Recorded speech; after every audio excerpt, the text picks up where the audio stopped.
Me di cuenta mientras estaba por España, les cuento que estábamos de vacaciones, disfrutando de España, y pasó algo interesante porque parte de lo que uno hace en España es disfrutar de todas las catedrales, las construcciones, todos esos lugares que son completamente diferentes a lo que estamos acostumbrados aquí, ¿no? Pero hubo algo interesante que pasó un día, y es que mientras entramos a una de esas catedrales, claramente estaba lleno de ídolos, de imágenes, de estatuas, y estábamos en un tour donde nos estaban guiando, contándonos un poco de la historia, de todo lo que había pasado en ese lugar, de la construcción. Y andábamos también con Gerardo y Cecia y sus hijos, y recuerdo que en un momento Abby pregunta, como ¿por qué en nuestra iglesia no habían imágenes igual que allá? Y empieza a preguntar cosas como ¿lo que ella está diciendo es verdad o no? Imagínense, fue un momento complicado porque yo tenía la tentación de ponerme a darle una clase muy profunda de historia de la iglesia para poder explicarle cómo llegamos a este momento de vida, cómo surgió todo aquello. Pero les confieso que cuando empiezo a hablar con ella y explicarle cosas, ella me iba entendiendo tan bien que me sacó todo. Le di la clase entera y ella lo entendió. Pero me di cuenta mientras hablaba con ella de algo, y es que la mayoría de la gente tiene una expectativa muy clara acerca de lo que quiere y de lo que necesita cuando pone su fe en un ídolo de piedra, de madera o de bronce. Pero me di cuenta que tenemos un problema en la iglesia moderna de este siglo y de esta generación. Y es que hay demasiada gente que no adora la piedra, pero su estilo de vida es el estilo de vida de aquellos que viven adorando la piedra. A ver cómo yo mastico esto en picadillo para...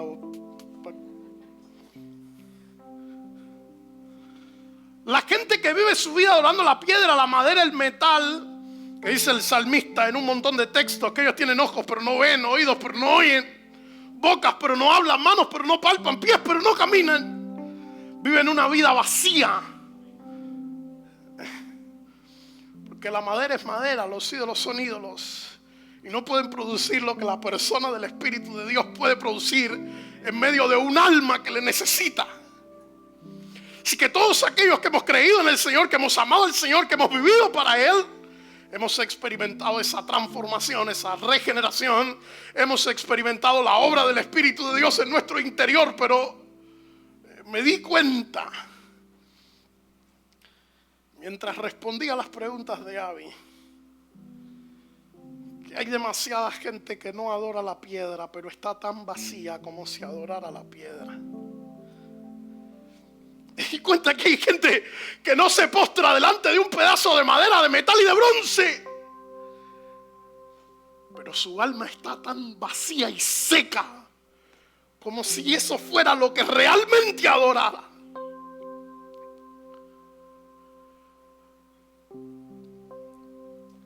Yo quiero que sepas que tengo una palabra de Dios para ti esta mañana. Porque mientras oraba esta mañana, el Señor me decía: voy a encender el corazón de alguien de nuevo, porque voy a cumplir el propósito que tengo con mis hijos.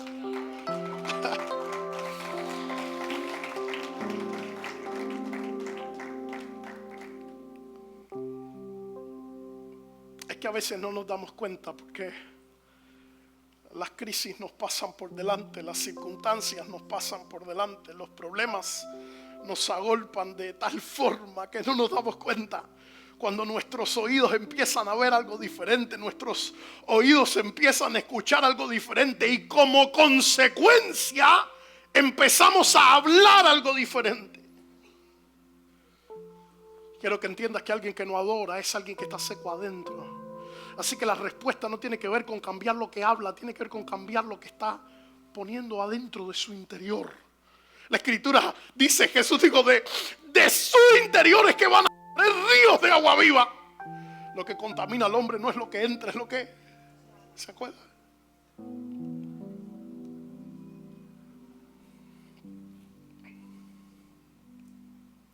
Yo yo voy a leer solo unos textos porque quiero dejarte con algunos principios. Voy a unir dos capítulos de Nehemías, capítulo 3 y capítulo 7. Porque el capítulo 3 de Nehemías es el momento donde ellos empiezan el trabajo de la construcción, empiezan a levantar el muro. Capítulo 1 de Nehemías escucha el reporte, llora, ora, hace ayuno, se presenta delante de Dios. Ahí escuchamos el reporte, escuchamos la oración. Capítulo 2 de Nehemías, vemos a Nehemías recibiendo el permiso del rey Artajerjes para irse a la construcción. Vemos a Nehemías animando al pueblo, uniendo al pueblo en la visión, en función de levantar esos muros. Capítulo 3 es el momento donde ya el pueblo estaba listo para trabajar y donde ya estaban trabajando. Pero después que se termina la construcción, el capítulo 7 tiene que ver con el momento en que Nehemías agarra al pueblo y lo empieza a repartir, o sea, empieza a dar ciertas responsabilidades. Por tanto, capítulo 3 y capítulo 7 es muy similar, porque el capítulo 3 tiene que ver con la repartición del trabajo y el capítulo 7 tiene que ver con la repartición de la responsabilidad después del trabajo para cuidar lo que ya se había construido. ¿Me siguen? Así que en el capítulo 3 ellos se reparten para construir. En el capítulo 7 se reparten para cuidar lo que ya habían construido. Pero de cualquier manera, capítulo 3 y capítulo 7 de Nehemías tiene que ver con Nehemías repartiendo responsabilidades. Con un pueblo unido en función de un propósito, en función de una visión, que era levantar unos muros. Y esos muros representaban la seguridad de Israel, representaban la identidad de Israel, representaban la salud de Israel. Capítulo 3 de Nehemías, estamos listos. Entonces se levantó el sumo sacerdote Eliasib con sus hermanos los sacerdotes y edificaron la puerta de las ovejas. Ellos arreglaron y levantaron sus puertas hasta la torre de Jamea y edificaron hasta la torre de Hanael. Junto a ella edificaron los varones de Jericó y luego edificó Sacur, hijo de Imri. Los hijos de Sena edificaron la puerta del pescado. Ellos la enmendaron y levantaron sus puertas con sus cerraduras y sus cerrojos. Junto a ellos restauró Meremot, hijo de Urías, hijo de Cos, y al lado de ellos restauró Mesulam, hijo de Berequías, hijo de Mesabel. Junto a ellos restauró Sadoc, hijo de Bana. E inmediato a ellos restauraron los tecoitas, pero sus grandes no se presentaron para ayudar a la obra de su Señor. Versículo 15. Salum, hijo de Colose, gobernador de la región de Mizpa, restauró la puerta de la fuente. Él la reedificó, la enmendó y levantó sus puertas, sus cerraduras, sus cerrojos y el muro del estanque de Siloé hacia el huerto del rey y hasta las gradas que descienden de la ciudad de David. Versículo 17.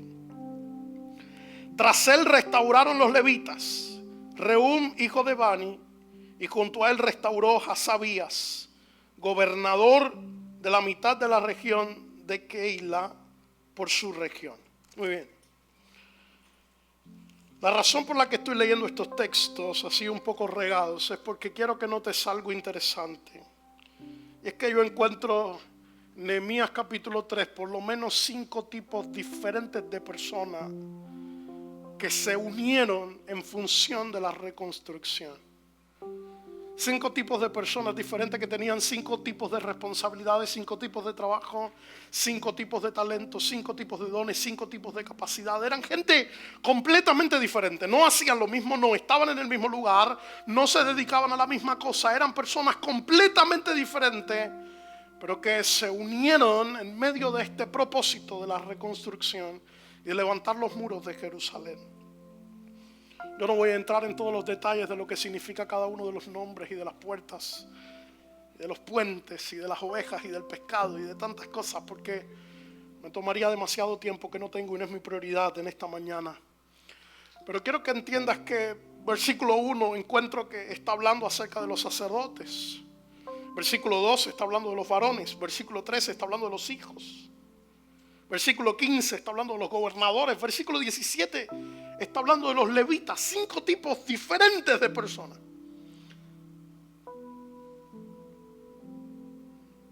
Los sacerdotes del versículo 1 está hablando de un liderazgo espiritual. O sea, todo sacerdote era una persona que tenía un liderazgo espiritual dentro del pueblo, una responsabilidad espiritual, una responsabilidad sacerdotal.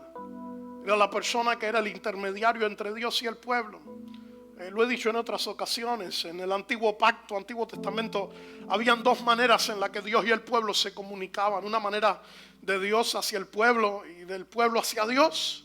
Cada vez que Dios quería hablar con el pueblo, hablaba a través de los profetas. Cada vez que el pueblo necesitaba hablar con Dios, hablaba a través de los sacerdotes. Los sacerdotes eran los que oficiaban los ritos, las ofrendas, los sacrificios, el perdón de los pecados. Los que oficiaban cada una de las fiestas, de las leyes, los que hacían cumplir las leyes de Israel, eran los sacerdotes. Versículo 12 está hablando de los varones, y quiero que entiendas que está hablando de todos los hombres de Israel mayores de 30 años que no dedicaban su tiempo al sacerdocio o al trabajo en el templo. Está hablando de los hombres que no dedicaban todos los días de su vida para predicar de la Torá.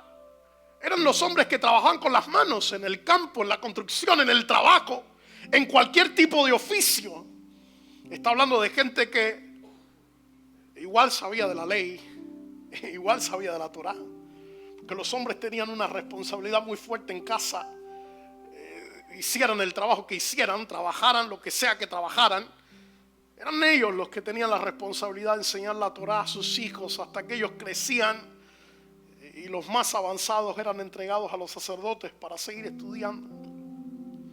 Pero versículo 2, cuando habla de los varones que trabajaban, está hablando de hombres de trabajo, hombres que usaban sus manos y su tiempo para cualquier oficio. Versículo 3 habla de los hijos y es muy profundo esto, porque parte de lo que pasaba en Israel es que aunque ellos alcanzaran cierta edad, hasta los 30 años, a los 30 años en Israel se celebraba una ceremonia que se llamaba el Amispag. No sé si usted ha escuchado eso alguna vez. 30 años en Israel se celebraba una ceremonia que se llamaba el Amispag, y esa ceremonia era una ceremonia en la que el padre agarraba a su hijo, lo presentaba delante de todo el pueblo, delante de todos sus amigos, delante de los que conocía, delante de la familia, y decía: este es mi hijo ya está grande, está crecido, ya está listo para conducir el oficio, el negocio de la familia. Ya él está listo para el matrimonio, está listo para conducir su propia casa, está listo para adquirir la herencia. Y a partir de los 30 años es que un hombre empezaba a disfrutar la herencia de su familia estando vivo todavía. O sea que en Israel un padre no tenía que morirse para que su hijo empezara a disfrutar la herencia, sino que cuando cumplía 30 años y empezaba el Amispag, entonces él empezaba a disfrutar de la herencia y empezaba a compartir la dirección del negocio de la familia junto con su padre. ¿Me está siguiendo? Hay mucha profundidad aquí adentro, porque 30 años fue la edad que tenía Jesús cuando fue bautizado en el Jordán, ¿se acuerdan? Y el Padre del cielo le celebra el Amispag a Jesús. 30 años tenía Jesús cuando viene al Jordán, y la Biblia dice que del cielo se escucha una voz que dice: este es mi hijo amado en quien tengo complacencia. 30 años.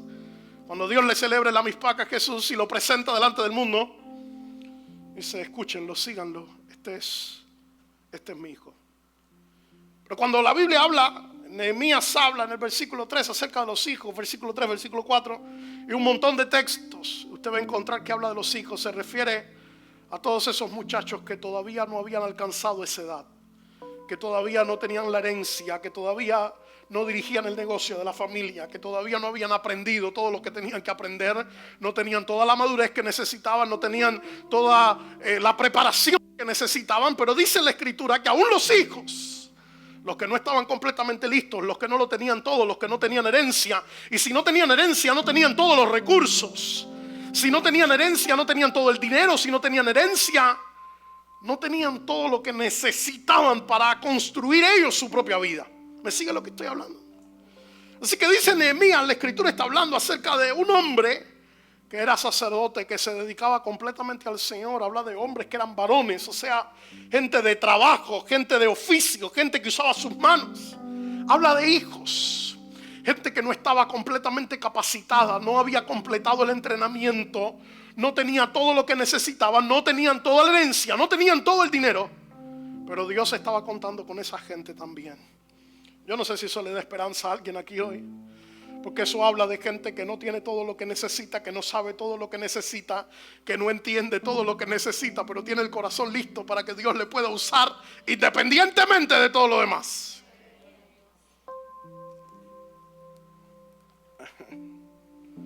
Versículo 15 habla de los gobernadores, y eso tiene que ver con gente que gobernaban y que eran líderes sociales, gente que tenía influencia política en el gobierno. Imagínense el montón de tipos de personas diferentes que Dios está uniendo en función de una sola visión y en función de un solo propósito, por tal de levantar un muro que les iba a proteger a todos, que todos tenían que ser parte de ese trabajo. Y versículo 17 está hablando de los levitas, de los adoradores. A mí me llama tanto la atención las estrategias de guerras del cielo, porque cuando usted lee el libro de Crónicas, lee los Reyes, lee el Pentateuco, se da cuenta de tantos montones de veces en los que los profetas venían delante del Señor, los reyes venían delante del Señor a preguntarle a Dios: ¿cómo hacemos esta guerra? ¿Cómo lidiamos esta batalla? Y la voz de Dios en tantas ocasiones fue: manden a las muchachas que danzan adelante y a los que tocan la trompeta adelante. Imagínate, es una locura. Mandar a alguien que toca la trompeta sin espada a una guerra, y a una muchacha con un pandero y un pedazo de manto en el frente de la batalla. Es una locura. Es una locura en nuestra mente. Es una locura porque no lo haríamos. Es una locura porque no tiene sentido en nuestra conciencia, en nuestras estrategias de guerra, que hemos visto tantas películas y sabemos tanto de cómo es que hay que hacer la guerra. Tenemos tantas estrategias tan claras en nuestra mente de cómo sobrevivir a los problemas, de cómo lidiar con los conflictos, de cómo conseguir lo que queremos, que las estrategias del cielo son una locura para nosotros. Es que sabemos tanto, hemos aprendido tanto, conocemos tanto, que lo que Dios dice parece que no tiene ningún sentido. Pero quiero que sepas que una y otra vez, mientras había guerra en Israel, Dios levantaba a los levitas, a los que adoraban, a los que ministraban delante del Señor, a los que dedicaban su vida para ministrar delante de la presencia de Dios y conducir al pueblo a ministrar a Dios. Dios tomaba a esa gente y les decía: vayan en el frente de la batalla. Dios está diciendo: porque es que esta guerra, esta batalla, esta construcción, este desafío, este problema, este conflicto, esta enfermedad, esta crisis, esta situación, este gigante, no se vence con todas las buenas estrategias, no se vence con todo el conocimiento, no se vence con todo lo que tú tienes la capacidad de pensar, de creer, de hacer. Dios dice una y otra vez: levanta adoración. Levanta adoración al Dios del cielo, y en medio de la adoración yo voy a hacer milagros impresionantes. Yo voy a mover mi nombre en medio de las alabanzas de su pueblo. Dice que Él se mueve. Oh, yo creo que si entenderíamos eso un poco más, adoraríamos más y veríamos más a Dios.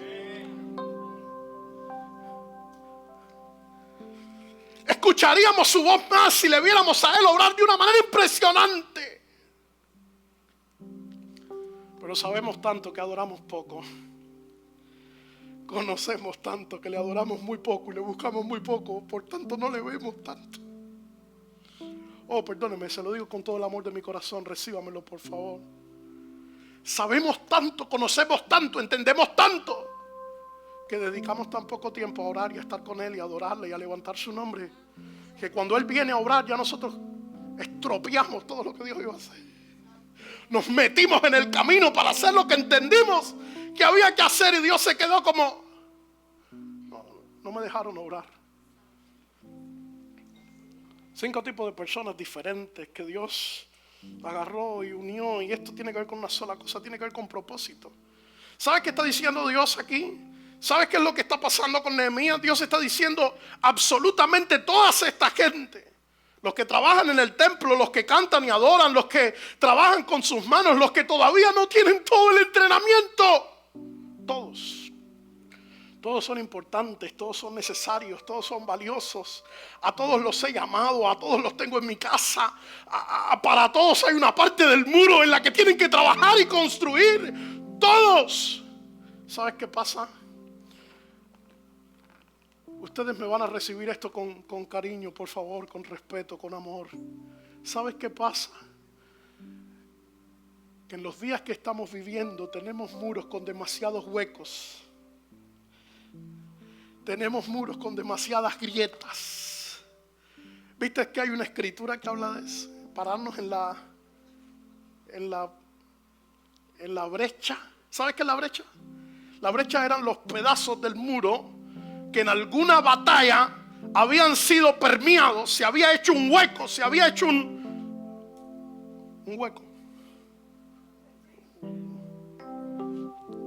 Los mejores soldados tenían que pararse precisamente en la brecha, porque en esa brecha, en ese espacio del muro donde había un hueco, era por donde primero iba a venir el enemigo para tratar de entrar. Así que cuando el ejército se estaba defendiendo, lo primero que tenía que hacer era revisar dónde estaban las brechas, para poner a los mejores soldados en la brecha y cuidar el muro y cuidar la seguridad del pueblo. Tenemos demasiadas brechas y demasiados huecos en los muros que hemos construido. Tenemos muros alrededor de nuestras familias con muchos huecos. Tenemos muros alrededor de nuestra espiritualidad con muchos huecos. Tenemos muros alrededor de nuestra iglesia con muchos huecos. ¿Sabes por qué? Porque hay demasiados de nosotros que hemos descuidado y hemos desvalorizado el lugar que nosotros tenemos dentro de ese ejército, en ese hueco en el que el Señor nos ha colocado. Así que no le damos importancia, no peleamos la batalla, nos retiramos, nos movemos, nos salimos. ¿Sabes qué pasa? Que estamos siendo... Perdóname, yo necesito predicar esta mañana. ¿Sabes qué pasa? Que estamos siendo irresponsables con lo que el Señor nos entregó. ¿Sabes qué genera eso? Que generamos el espacio para que las tinieblas entren y hagan lo que sea que quieran hacer.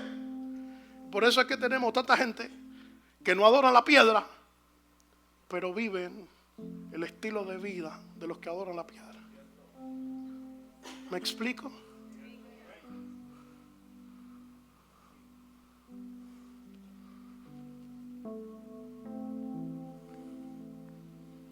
Yo necesito que usted entienda que no importa si usted es un varón de los que trabaja con sus manos en la carpintería, en la construcción, encargando una caja, manejando un camión, o si usted es un sacerdote, si usted es un levita, o si usted es un hijo que no tiene todo el entrenamiento. Escuche, dentro de la construcción Dios diseñó un espacito para que cada uno pudiera trabajar, pudiera poner un bloque, pudiera tener una espada en la mano, pudiera trabajar, pudiera ser responsable y pudiera ser consciente de lo que está haciendo. Hay espacio para todos, hay lugar para todos, hay trabajo para todos, porque hay construcción para todos que es demasiado grande. Quiero que escuche, Hialeah no cabe aquí adentro, Miami no cabe aquí adentro. No vamos a ser nosotros la iglesia que va a ganar a todos, que va a conquistar a todos. No vas a ser tú quien vas a salvar a todos. Necesitas entender que hay algo que el Señor te ha dado para hacer. Hay algo que el Señor me ha dado para hacer, y hasta que no descubramos eso y vivamos nuestra vida para cuidar eso, para hacer eso, para vivir por eso, vamos a dejar esos espacios del hueco del muro vacíos.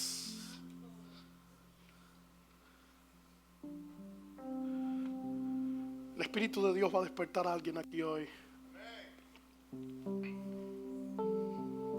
Quiero que usted escuche esto. El requisito para ser parte de esta construcción no era tener mucha capacidad, porque ya les hablé acerca de los hijos. El requisito para ser parte de esta construcción no era tener todo el entendimiento, todo el conocimiento, toda la sabiduría, toda la inteligencia. Había un solo requisito, y ese requisito era ser parte de Israel. That's it. No había otro. Nadie que no fuera parte de Israel podía participar en la construcción. Pero todo el que fuera parte de Israel tenía acceso, derecho y responsabilidad para ser parte de esa construcción.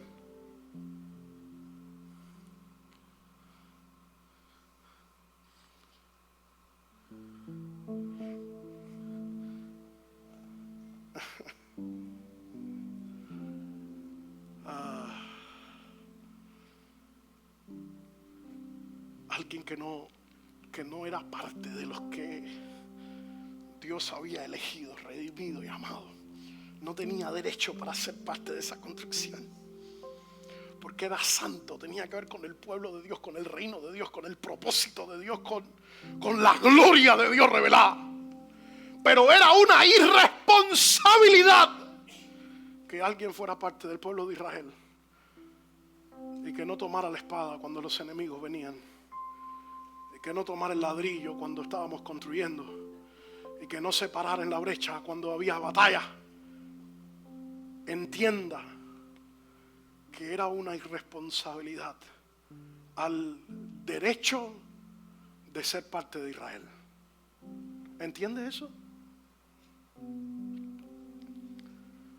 No les gusta esta, ¿no?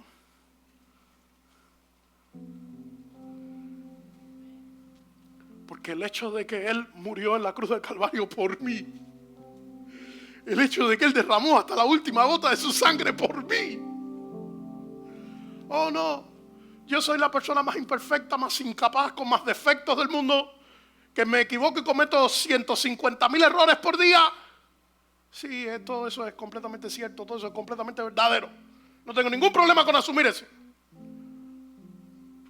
Yo, no sé, soy de los... No sé, quizás de los hijos, quizás de los sacerdotes, de lo que usted quiera. Esto no se trata de todo lo que sabemos, de todo lo que conocemos, de todo lo que hacemos. Esto se trata de entender que hay una sangre preciosa que fue derramada en la cruz del Calvario y que no la podemos tomar en vano. No nos podemos dar el derecho de tomar esa sangre en vano. No nos podemos dar el derecho, el permiso de permitir que la sangre del Cordero, que fue derramada para la salvación del mundo, para la redención del mundo, nosotros hemos sido purificados, santificados, limpiados, redimidos, restaurados. Hemos sido salvos, perdonados. Y la realidad es que el mundo se pierde alrededor nuestro. ¿Han escuchado las noticias de estos días, verdad? Este chico, recuérdame el nombre, se me olvida siempre, Charles Kirk. Este chico que asesinaron hace unos días. Cristiano, 31 años, un hombre que estaba impactando a esta nación, el mundo, de una manera impresionante, asesinado por su fe. Me van a decir que no hay persecución aquí. No sé si han escuchado las noticias de lo que ha estado pasando en Nepal. Es una locura lo que está pasando en el mundo en estos días. Esto se está viniendo abajo, se está desbaratando en pedazos. Y nosotros estamos tan preocupados por nuestro pedacito que no nos damos cuenta. Perdónenme, yo estoy profetizando aquí hoy.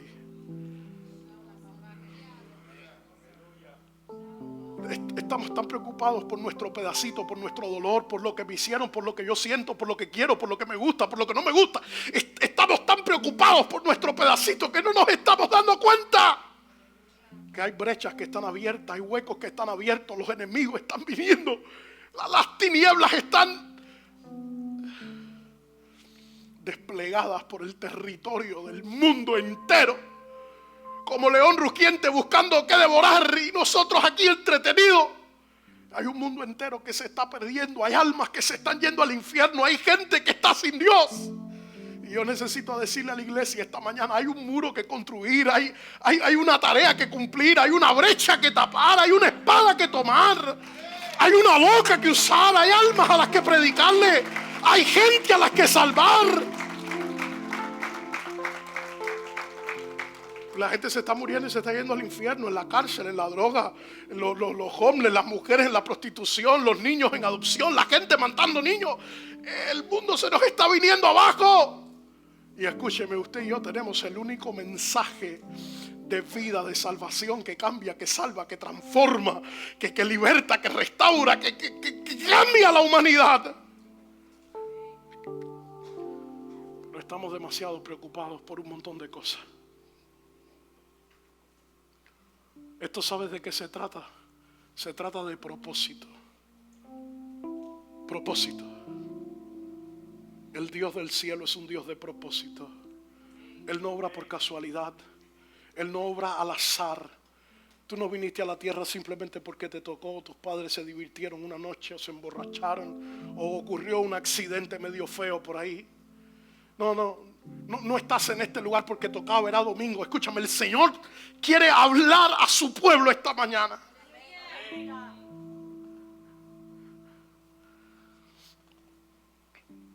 El Dios del cielo va a cumplir sus propósitos siempre. Lo que Él prometió desde antes de la fundación del mundo, escúchalo, va a pasar. Va a pasar. Nada ni nadie puede impedir lo que Dios dijo que iba a hacer. Él lo va a hacer. Él es el Dios del cielo, el Rey de la tierra. Jehová Sebaot es su nombre. Nunca ha perdido una batalla. Hoy no será el día que la pierda. Los cielos es su trono, la tierra el estrado de sus pies. Él es Dios de gloria. No, Él es Dios de gloria, queridos.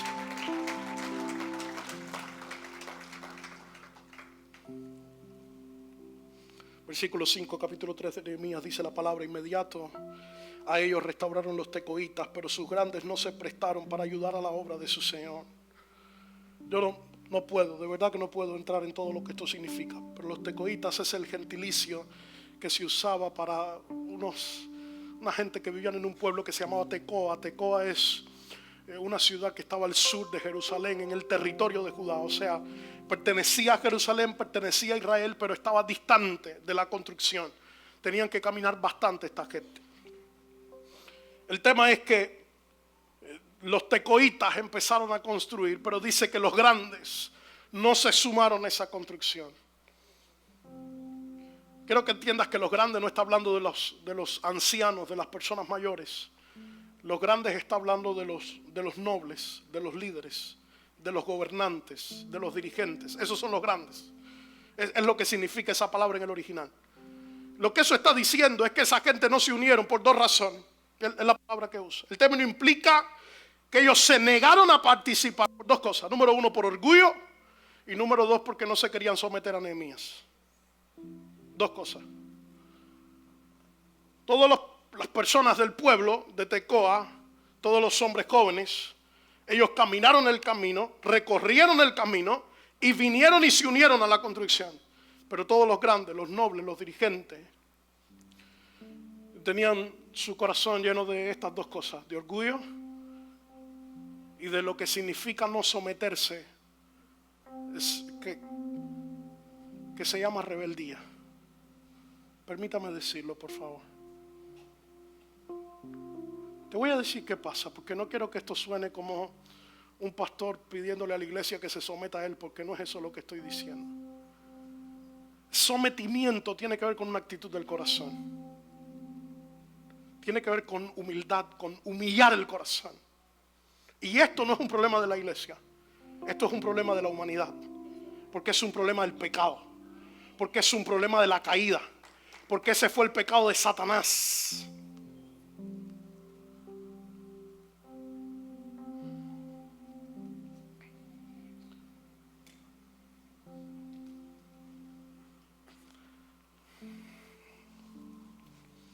Mire, estaba este ser de luz que se llama Lucero de la Mañana. Se llamaba Lucero de la Mañana. Y estaba en el cielo, dice que estaba lleno de oro, de piedras preciosas. Los teólogos enseñan que del pectoral de este ser salía luz y salía música. Era el encargado de cuidar la gloria de Dios. Lo tenía todo. Dice la Biblia que su corazón se llenó de orgullo, se enalteció. Dice la Escritura que cuando Dios lo miró, encontró maldad dentro de él. Y a causa de la maldad que Dios encontró dentro de él, él fue expulsado del cielo. yo necesito que usted entienda, porque esto no es un problema personal.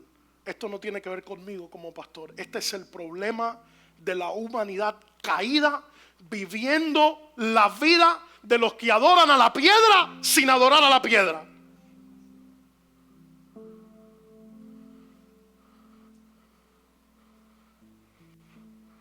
Porque el pecado de Satanás fue la rebeldía. Fue rebelarse contra Dios, fue llenarse de orgullo. Y cuando eso pasó, Dios lo tuvo que agarrar y lo tuvo que tirar del cielo, porque Dios no lo tolera. ¿Sabe qué hizo Satanás? Empezó a llenar el corazón de los hombres, de las mujeres, de la humanidad, de lo mismo que él tiene adentro. Y te puedo decir lo que eso genera. Genera la misma consecuencia que tuvo Satanás. Pasa que a nosotros nos parece que no nos va a pasar. Nosotros pensamos que no es con nosotros, que eso es con alguien más. Pero quiero que entiendas que esto no es un problema conmigo como pastor. Esto es un problema del hombre con todo lo que representa autoridad. Tenemos problemas con nuestros padres. Nuestro corazón se llena de rebeldía contra nuestros padres, contra la autoridad. Tenemos problemas contra la ley, contra el gobierno, contra todo lo que significa autoridad, regla, límite, control. Tenemos problemas. Mira, escucha esto que voy a decir. Dije en la mañana, el Señor ministró mucho mi corazón con esto cuando lo dije. Los discípulos de Cristo rompen las reglas que van en contra de nuestra fe. Las rompen con dolor por tener que romper reglas. No andan buscando reglas que romper.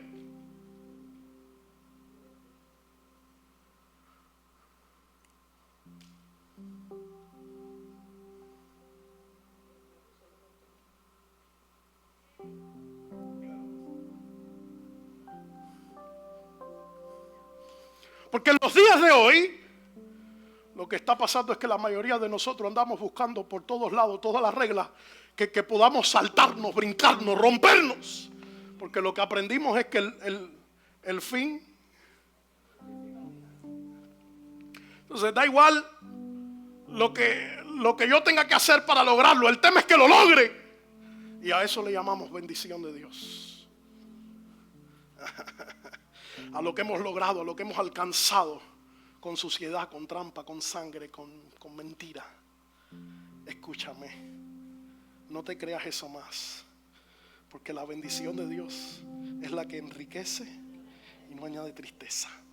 La bendición de Dios es la que viene con santidad y se preserva con santidad, no con pecado, ni con mentira, ni con trampa, ni rompiendo reglas. Nosotros no vamos a respetar las reglas que nos hacen ir en contra de la fe, en contra de lo que Dios estableció. Jamás lo haremos. Pero romper las reglas establecidas tiene que producirnos dolor.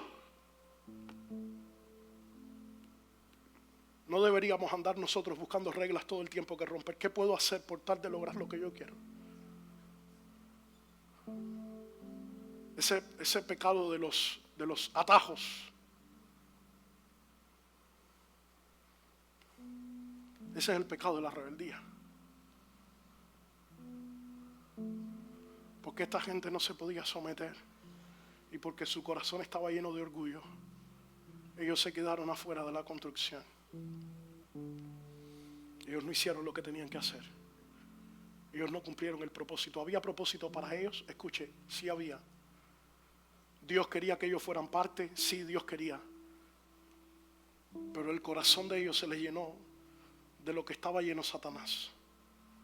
Y yo estoy convencido que hay demasiados de nosotros que amamos a Dios con todo el corazón, pero muchas veces vivimos nuestra vida viviendo como los que adoran la piedra, sin adorar la piedra.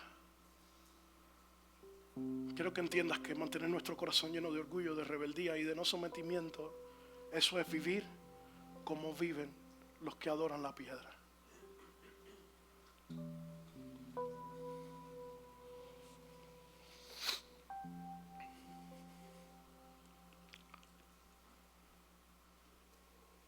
Yo pensaba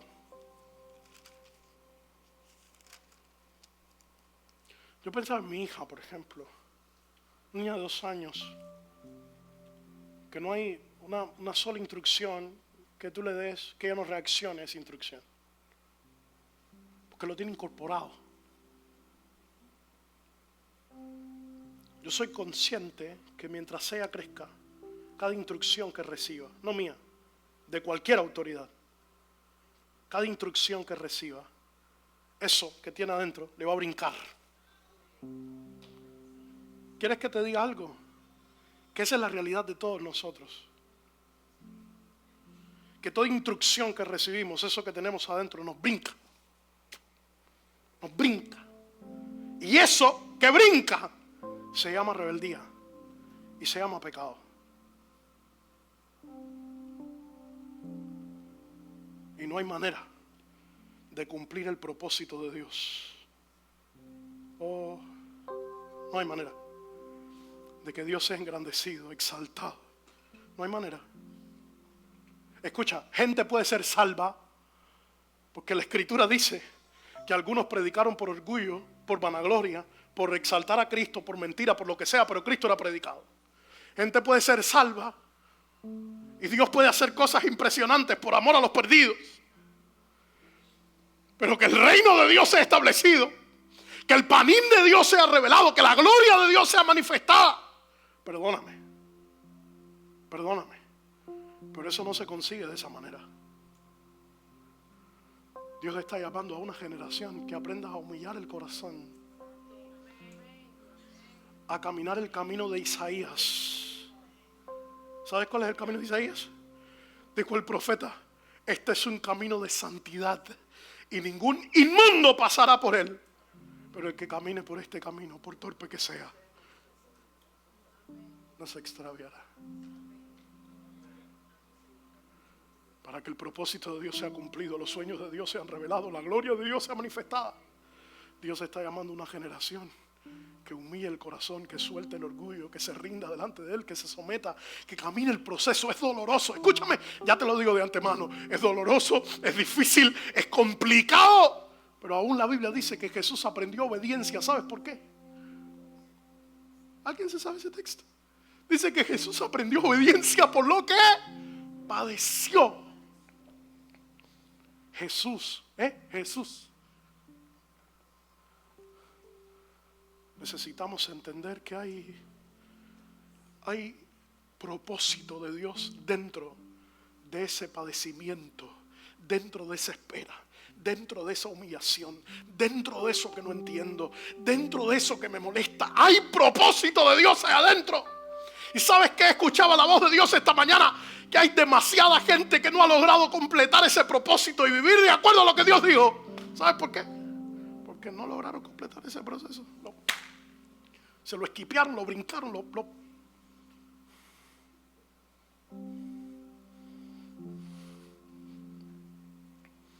Capítulo 7 de Nehemías.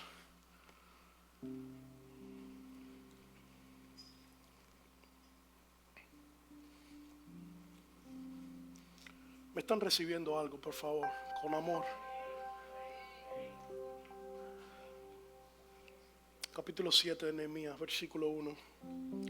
Luego que el muro fue edificado y colocadas las puertas y fueron señalados porteros, cantores y levitas, mandé a mi hermano Hanani y a Hananías, jefe de la fortaleza de Jerusalén, porque este era varón de verdad y temeroso de Dios más que muchos. Y les dije: no se abran las puertas de Jerusalén hasta que caliente el sol, y aunque haya gente allí, cerrad las puertas y atrancadlas. Y señalé guardas de los moradores de Jerusalén, cada cual en su turno y cada uno delante de su casa, porque la ciudad es espaciosa y grande, pero poco pueblo dentro de ella, y no había casa reedificada. Hay un par de cosas que te doy de este texto.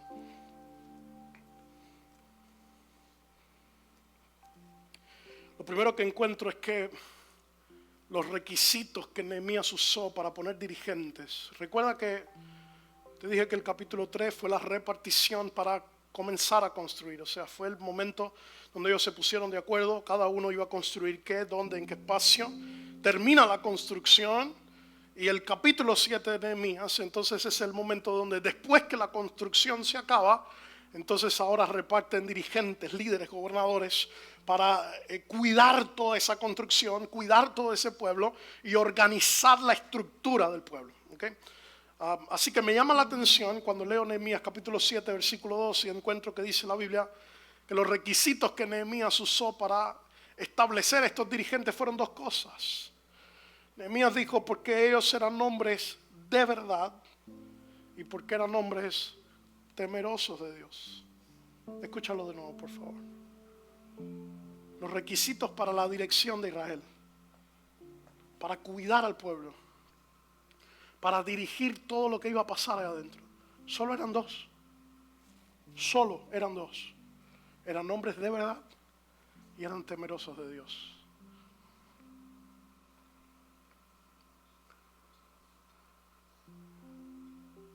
Y Nehemías dijo, más que muchos. Más que muchos. Eran hombres de verdad y eran temerosos de Dios. ¿Sabes qué me preocupa? Me preocupa que muchas veces queremos lograr algo que no es el camino que nosotros estamos caminando. Déjame explicar lo que acabo de decir. Una persona que está interesada en alcanzar una meta, alcanzar un título, lograr cierta cosa, se propone, no sé, ser una enfermera, ser un doctor, ser un arquitecto, estudiar alguna cosa, conseguir algo en la vida, una casa. Es una persona que va a tener que trabajar, luchar, esforzarse para poder conseguir eso que quiere, ¿no? O sea, ningún título, ningún premio, ningún logro viene del aire. O no debería venir del aire. Algunos vienen, pero no deberían venir del aire. O los que vienen del aire para alguien le costó a otra persona, ¿no? Digo, un hijo que recibe una herencia, a él probablemente no le costó nada, pero a su papá le costó mucho. Mucho trabajo, mucho esfuerzo. Lo mismo que nos pasa a nosotros con la gracia. Que a nosotros no nos costó nada, pero a Dios le costó demasiado. Pero la realidad es que una persona que quiere lograr algo, que quiere tener un título, que quiere conseguir alguna cosa, tiene que esforzarse para poder conseguir eso. Imposible que una persona que quiera ser doctor se pase las noches estudiando libros de arquitectura, ¿no? O sea, no tendría ningún sentido. Si una persona quiere estudiar, quiere ser un doctor, quiere estudiar medicina, tiene que estudiar muchos libros, practicar muchas horas, estar mucho tiempo sin dormir, mucho tiempo fuera de casa. Entonces el concepto es entender que cuando nosotros decimos que tenemos una meta, pero el esfuerzo de nuestra vida refleja algo completamente diferente, lo que me está diciendo es que realmente su meta es otra. ¿Me explico? Digo, yo puedo hacer esa pregunta de cómo ves tu vida de aquí a 5 años. La mayoría de la gente no logra decir muchas veces con certeza, ¿no? Muchas veces no sabemos, no tenemos claridad. Pero cuando tú observas la vida de una persona, el esfuerzo, el tiempo, el trabajo, los recursos, lo que invierte la energía, te das cuenta de cuál es la meta real de su vida. Muchas veces la gente ni siquiera sabe cuál es la meta de su vida. Pero todo lo que hace y todo el esfuerzo dice qué cosa es lo que quiere conseguir. Estoy diciendo todo esto porque mientras pensaba en esta escritura, pensaba en las palabras del apóstol Pablo a Timoteo. Timoteo es un pastor joven y Pablo le está diciendo cuáles son los requisitos para escoger a quién iban a ser los obispos, los ancianos, los líderes, los pastores de las diferentes ciudades. Pero por alguna razón nosotros pensamos que esos requisitos son requisitos de ancianos. Y mientras leo la escritura me doy cuenta que lo que Pablo le está diciendo a Timoteo es que escoja cristianos que ya tienen esos requisitos.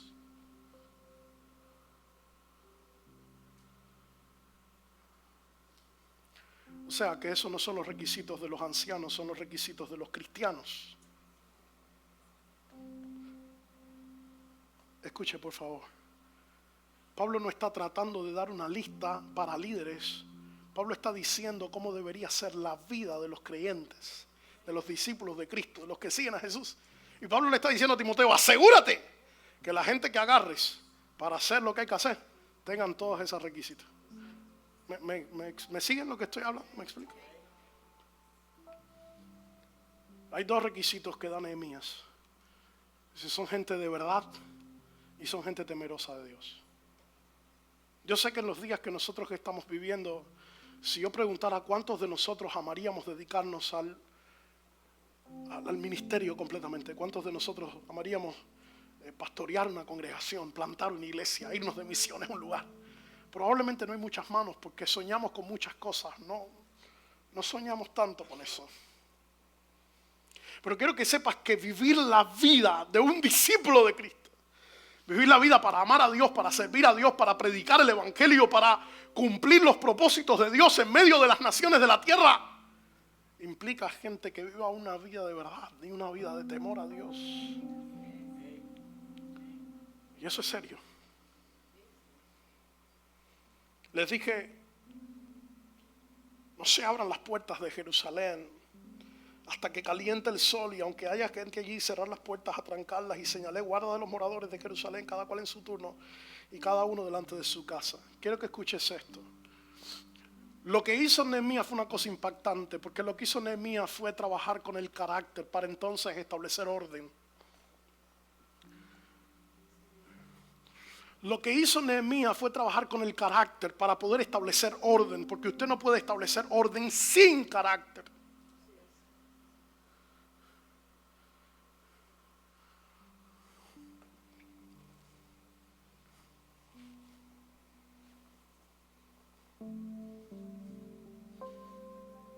Versículo 2 dice Nehemías, gente de verdad y gente que le tema a Jehová. Cuando tenemos la gente de verdad y que le teme a Jehová, entonces estamos listos para armar una estructura, para poner gente aquí, gente allá, para irnos a servir, para irnos a trabajar, para irnos a predicar, para irnos al fin del mundo, para ganar las almas, para abrir ministerios, para hacer todo lo que tenemos que hacer. Lo primero que hizo Nehemías fue trabajar con el carácter. Gente de verdad y gente que le teme a Jehová. Escuche, si en algún momento la pasión de su corazón llegara a ser vivir para servirle a Él, que todo lo que usted hace, todo lo que usted piensa, todo su tiempo, todo su dinero, toda su energía es de Él, completamente de Él, no se apresure tanto por lograr la estructura que viene después. Asegúrese de trabajar en convertirse en un hombre y una mujer de verdad y que le teme a Jehová. De verdad y que le teme a Jehová, porque eso va a producir todo lo demás, y Dios se va a encargar de darle todo lo demás y de añadir todo lo demás. Pero mientras no sea así, tenemos el orden invertido. Termino con esto. Versículo 5 hasta el final del capítulo 7, versículo 73. Yo no lo voy a leer. Nehemías nos está dando una lista que obtuvo de los libros de la genealogía. Nehemías obtuvo todos los libros que estaban guardados de la genealogía y se aseguró de conectar todas las personas que habían venido a Jerusalén para la construcción, para la reconstrucción.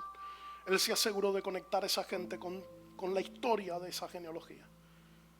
Y él escribió todo eso en este capítulo. Como digo siempre, quiero que entiendas que la intención de la genealogía no es darnos muchos nombres y volvernos locos. Había una intención muy precisa detrás de estos nombres.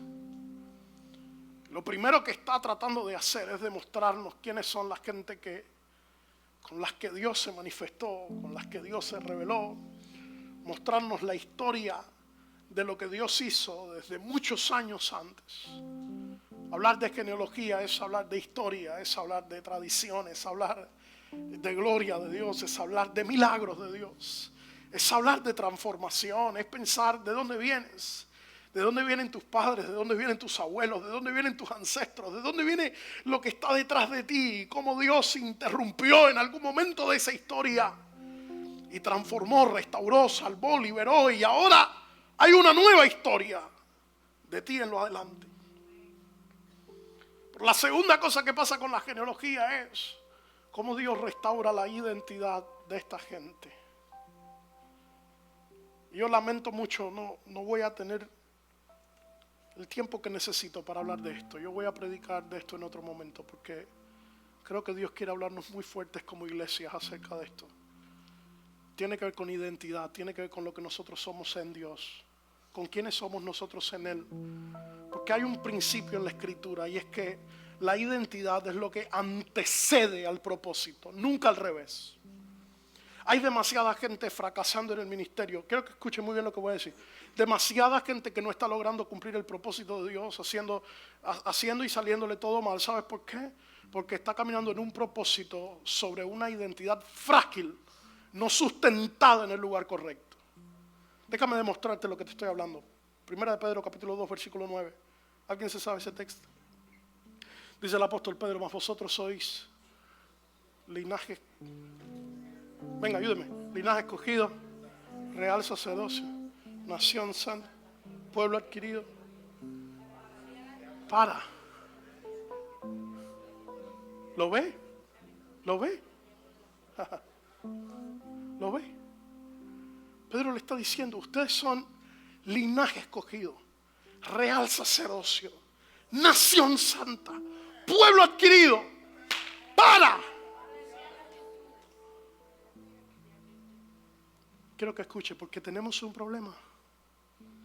El problema que tenemos es que queremos caminar en un propósito con una identidad torcida, frágil, vulnerable y obteniendo identidad del lugar equivocado. ¿Sabes qué pasa?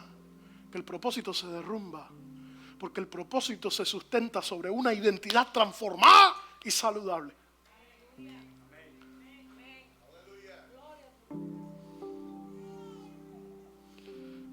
Yo voy a predicar de esto en otro momento, pero la identidad tiene que ver con quién yo soy. La mayoría de nosotros obtenemos identidad del lugar incorrecto, por tanto se nos derrumba con mucha facilidad. Obtenemos identidad de lo que tenemos, de lo que hacemos, de lo que la gente dice. Por tanto, lo que dicen nos afecta demasiado. Lo que tenemos y lo que no tenemos, cuando tenemos y cuando no tenemos, se nos derrumba. Cuando hacemos y cuando no hacemos, se nos derrumba. Porque la identidad de nuestra vida está fundamentada sobre un montón de cosas externas. Por tanto, ningún propósito puede sostenerse a largo plazo sobre algo que no está sólido. ¿Me explico? Algunos de ustedes me han escuchado hablar de esta historia alguna vez en algún momento de la vida. Llegó un momento en el que Dios interrumpió la vida de un hombre que se llamaba Moisés. Y Dios hizo que Moisés fuera una zarza, ¿se acuerdan? A lo alto de la montaña. Y de repente Moisés se encuentra con una zarza. La zarza era un árbol. En el desierto había muchas zarzas. Y era normal que esas zarzas, por el calor del desierto, se incendiaran. Pero no era normal que se incendiaran y que no se quemaran. En el momento en que Moisés se da cuenta que aquella zarza estaba incendiada, pero que no se quemaba, aquello le llamó la atención. Y Moisés se quedó ahí parado y Dios empieza a hablar con él. Dios le dice: Moisés, quita el calzado de tus pies porque el lugar en el que estás es un lugar santo. Dios agarra a Moisés y lo trae con él al sitio donde ellos iban a tener una conversación. Y Dios empieza a hablarle a Moisés acerca de lo que iba a hacer después de ese momento. Dios le habla a Moisés acerca de Egipto, le habla de Israel. Moisés era un hombre con un montón de traumas adentro. Usted dirá: Moisés, sí. Un hombre que no creció con sus padres, que vivió 40 años en un lugar que no era su casa, pensando que era una cosa que después no era, que después le tocó irse a vivir al desierto, cuidar unas ovejas que tampoco eran suyas. Un hombre completamente traumado. Así que en el momento en que él escucha la voz de Dios que le dice: hey, quiero usarte, quiero liberar a mi pueblo y tú eres el hombre que voy a usar, la mente de Moisés, el corazón de Moisés se llena de un montón de preguntas. Quiero que prestes atención, porque la primera pregunta que Moisés hace no tiene que ver con Egipto ni con Israel. No tiene que ver con la libertad del pueblo, ni siquiera con Dios. La primera pregunta de Moisés, ¿sabes con quién tenía que ver? Con él mismo. Y Moisés le pregunta a Dios: Señor, dime quién yo soy para hacer esto. ¿Sabes qué me denota esa pregunta? Un hombre que no sabía quién era, un hombre que se sentía incapaz, un hombre que no tenía idea lo que tenía que hacer, ni sabía de dónde venía. Sentía inservible, se sentía insuficiente. Escuchen, nosotros alardeamos delante de los hombres, pero cuando escuchamos la voz de Dios, todos los hombres alardean de los hombres, haciéndose los fuertes, los grandes, los valientes, los que saben todo. Pero cuando estamos delante de la voz de Dios, del Dios del cielo que nos conoce, que nos ve tal como somos, no hay manera.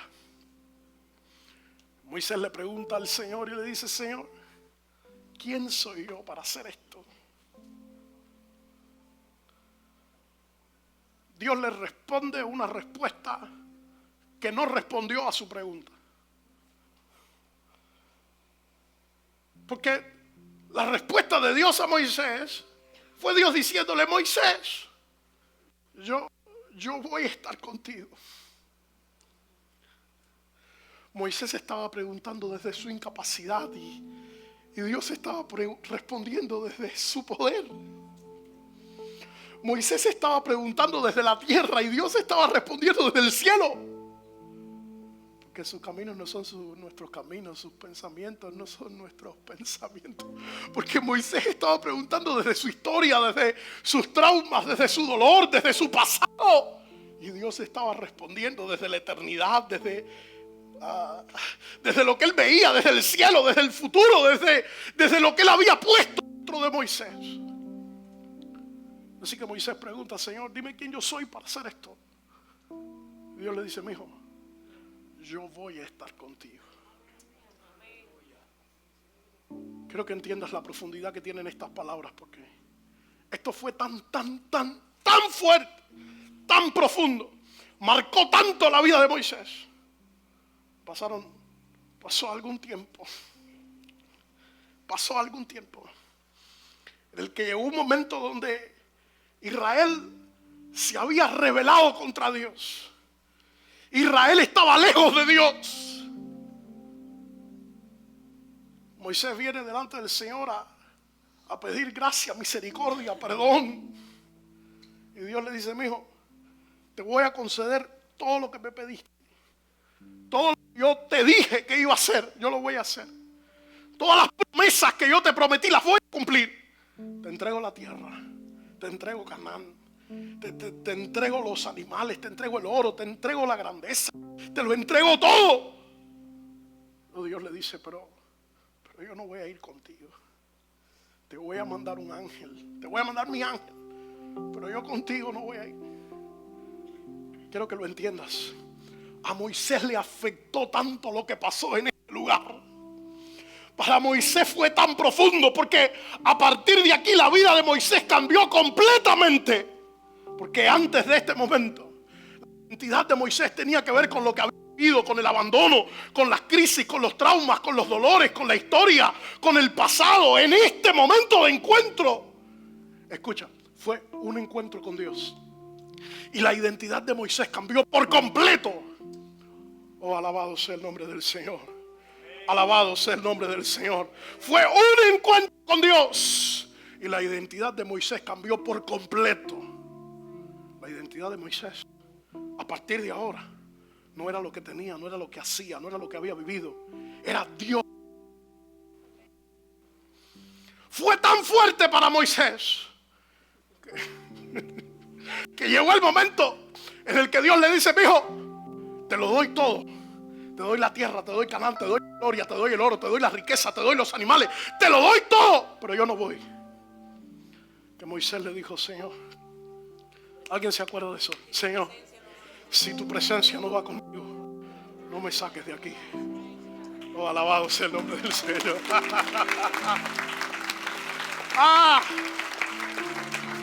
quiero que lo entienda. Para Moisés fue tan profundo porque no tenía que ver con una experiencia, con llorar, con hablar en lengua, con caerse, con sentir algo. Señor, dame tu presencia. Si tu presencia no viene conmigo, no me voy. Escucha, eso no tenía nada que, ni remota idea que ver con lo que nosotros nos imaginamos que eso significa. No era una experiencia emocional, no era sentir algo, no era caerse al suelo. Era que la vida de Moisés estaba establecida, sembrada sobre una sola cosa. Era la presencia de Dios en su vida. Oh, Moisés entendió: lo que yo soy no tiene que ver con lo que yo vi. Lo que yo soy no tiene que ver con mi capacidad. Lo que yo soy no tiene que ver con mi experiencia. Lo que yo soy tiene que ver con Él, con que Él esté conmigo, con que Él vaya adelante, con que Él obre, con que Él hable, con que Él trabaje, con que Él opere. Tiene que ver con Él. Moisés sacó la cuenta y dijo: si yo tengo la casa, tengo el carro, tengo la nación, tengo la familia, si yo tengo la residencia, la ciudadanía, si lo tengo todo,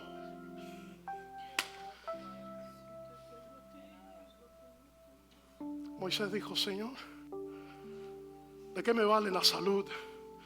¿De qué me vale la casa, el carro, el dinero? ¿De qué me vale si tú no estás en medio de mi vida? ¿Sabes qué dijo? Ese hombre era un loco. Moisés le dijo: Señor, yo prefiero ver tu rostro y morirme que...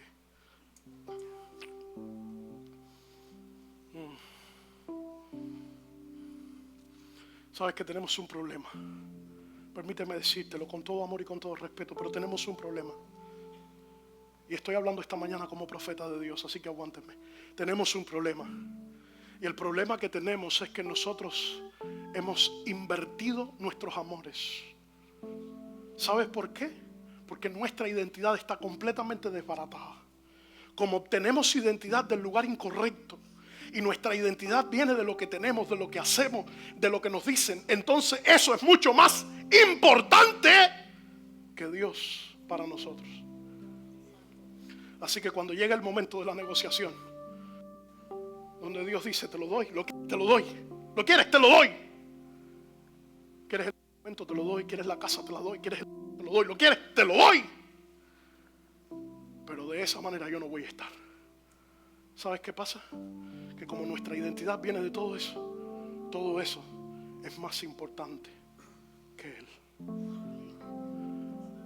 Así que muchos de nosotros tenemos todo eso, pero no lo tenemos a Él.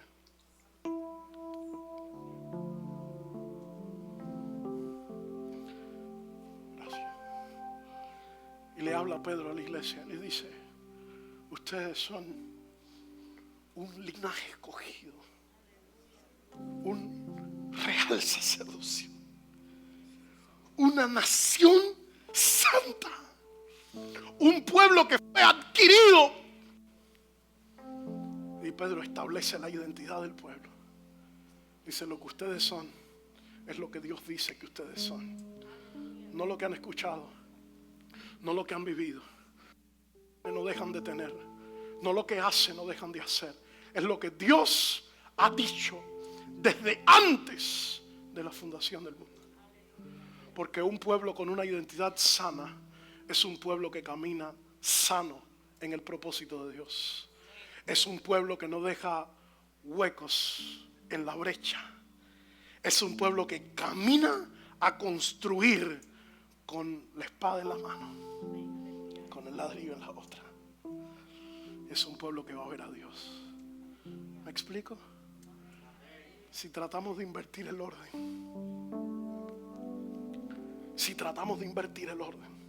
vamos a estar en problemas. Hay que construir, queridos, mucho que construir, mucha gente que salvar, muchas familias que restaurar, mucha gente que alcanzar, muchas almas a las que predicarle, muchas naciones a las que entrar. Hay demasiado que hacer, hay demasiado muro que levantar. Hace falta demasiados soldados para cubrir las brechas de esta nación. Demasiada gente, no alcanza uno, no alcanzan 10. Aquí hay espacio para todos, familia, para todos. para todos los que quieren servir al Señor, para todos los que quieren vivir para Dios, para todos los que quieren dedicar su vida para Él. Hay espacio para todos.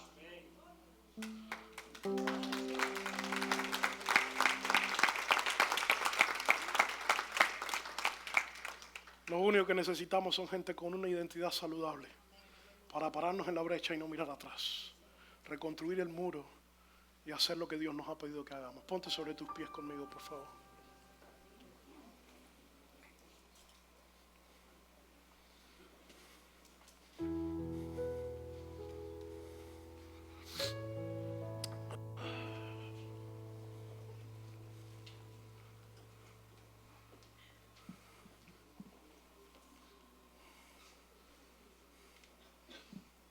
Cierra tus ojos, por favor, un momento. Habla con Él.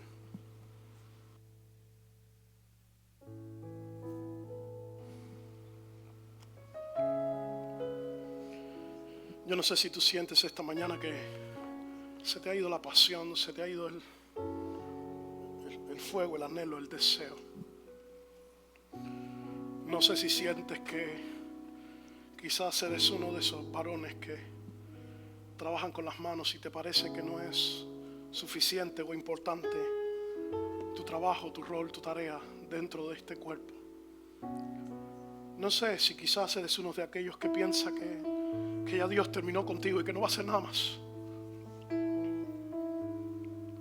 O si quizás eres uno de aquellos que ha aprendido a amar tanto sus sueños y a construir tanto sus casas que el corazón del cielo está latiendo y no lo puedes escuchar. No sé qué pasa contigo esta mañana, pero yo quiero que lo escuches de nuevo. Hay propósito de Dios con tu vida. Hay lugar y espacio dentro del cuerpo y dentro de la construcción para ti. La hay. Si tienes vida, si respiras, si hay aire en tus pulmones, es porque Dios no ha terminado contigo. El Señor ha hablado esto tan fuerte a mi vida esta mañana. Algunos que están teniendo ese pensamiento: Dios terminó conmigo, Dios no va a hacer nada más. Escúchame, si Dios hubiera terminado contigo, ya te hubieras muerto. ¿Te lo cuento? Ya te hubieras ido de la tierra, te hubieras ido. Es imposible que estés vivo, que estés respirando, que estés aquí, que estés de pie y que Dios ya haya terminado contigo. No. Oh, hay propósito de Dios contigo. Eres la niña de los ojos de Dios, especial tesoro para Él. Tú no eres lo que dicen que eres, tú no eres lo que tienes, no eres lo que haces, no eres lo que has vivido. Tú eres el pueblo de Dios, eres el especial tesoro de Dios, eres lo que Dios amó desde antes de la fundación del mundo. Por eso vino a la tierra, por eso entregó su Hijo, por eso murió por ti. Entiéndelo, Él te ama, Él cuenta contigo, tú eres de Él, eres posesión de Él. Hay planes de Dios con tu vida, hay propósitos de Dios, hay cosas que Dios quiere hacer contigo y a través de ti. Oh, no, esto no se trata de nosotros, se trata de Él. Claro que sí. No se trata de mis sueños, de mis propósitos. No, claro que no, se trata de Él. De su propósito, de su gloria, de su reino, de su sueño, claro que sí. Pero Él quiere usarte con todas las incapacidades que tengas, con todos los temores que tengas, con todas las imperfecciones que tengas, con toda la historia complicada que tengas.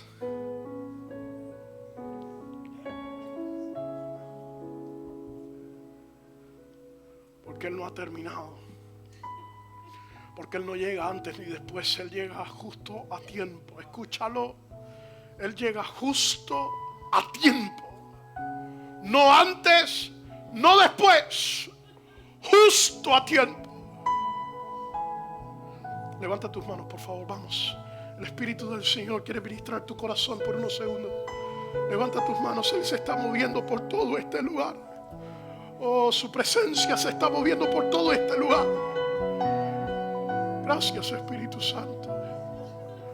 Deja que Él ministre tu corazón, porque el Espíritu del Señor va a cambiarle la identidad a alguien esta mañana. El Espíritu del Señor va a transformar la perspectiva de tu vida.